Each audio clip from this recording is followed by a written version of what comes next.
What's going on, India?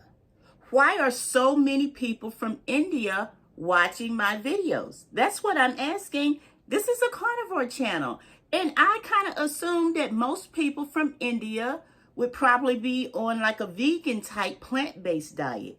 So I'm wondering, why are so many of them watching my video?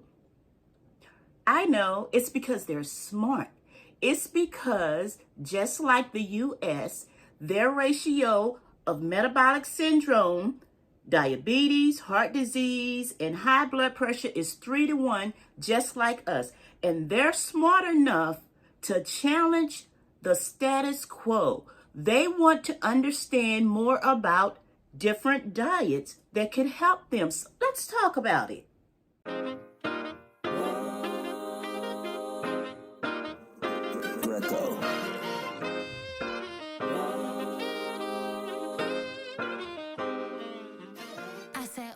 So, who would have ever thought that in India, they have just as high of a metabolic rate as we do, 3-to-1. I learned that recently when I was trying to figure out why are so many people from India watching my videos, and my videos about carnivore. And so that's what I learned. They're suffering from the same thing that we're suffering from over here. And I think it's going to be interesting in this video to kind of find out the similarities between what they're eating and what some of us here in the US is eating. And that can kind of give you an idea of things you might want to try changing in your diet. So let's first start out with a research study. And this research study is called Prevalence of Metabolic Syndrome Among Adult Populations in India, a systematic review of meta-analysis. Now, I'm going to put that link in the description and you can go and read it for yourself. I always say, do your own research. So this study found that 1 in 3 adults in India had metabolic syndrome. It's a condition that increases your heart disease, stroke, diabetes. And people with MS often have a high combination of high blood pressure and high sugar and excess body fat. So that was interesting to find out. So I wanted to find out why they were watching. And so I went to ChatGPT and it said that in India, there's a high rate of diabetes and lifestyle diseases, which I had no idea because when I look at most people in India, they're kind of thin, you know, and you would assume that people that are thin don't have metabolic syndrome, but it's wrong. That's all wrong because if you look at a lot of, I'm not going to say a lot, you can look at some of our people over here that are actually plant-based. And they are thin. Some of them are even frail and look malnourished. But the truth is, once you have a metabolic problem, a lot of the foods that you're eating is not absorbed within your cell. And even though you're thin, you can still have prediabetes or diabetes or some of these other interesting, or some of these other ailments. Okay, it says that Indians are interested in alternative diets. That was interesting. The carnivore diet focuses on an animal-based diet, and it might appeal to those looking for unconventional approaches to improve their health. Told you, India, they're smart. It says also English is their second language. So English is widely spoken there. Okay, and it also talks about the global health trends.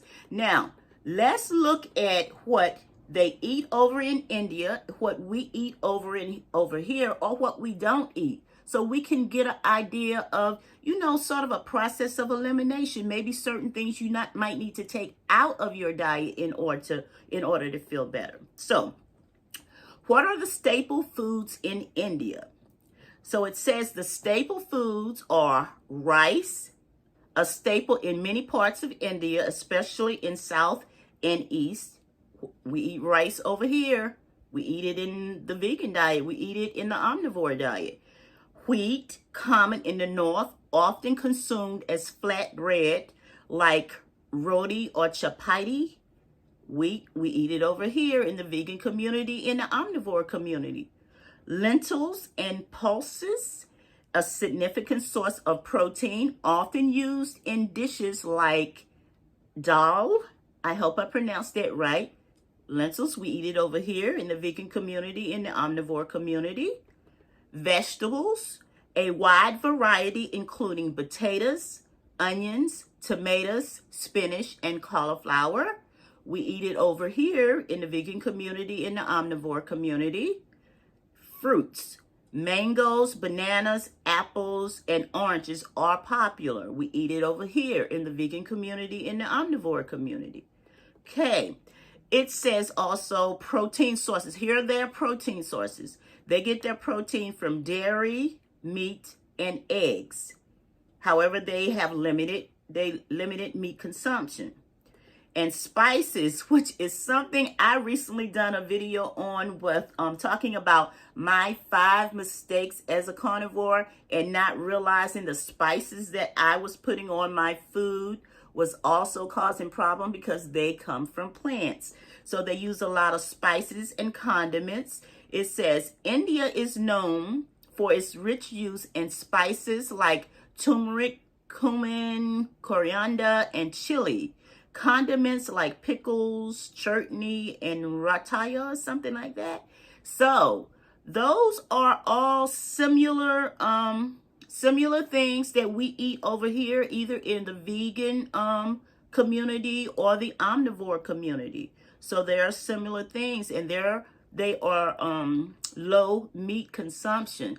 So I often always tell people that it's important to kind of be the CEO of your own health. Identify what works for you. Sometimes it may be important to do an elimination process. Maybe stop with the sugars first. Stop eating anything. And that's, once you stop with the sugars, you're going to lower your carbohydrate intake anyway.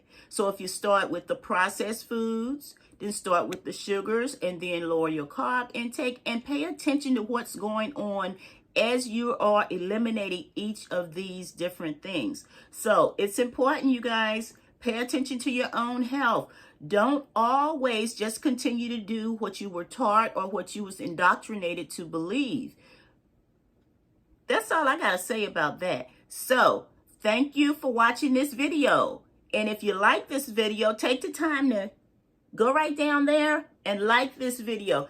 And subscribe if you haven't already subscribed.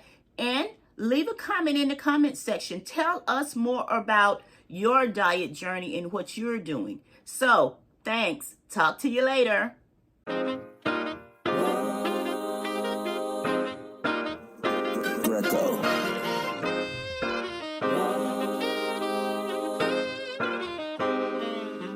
I said,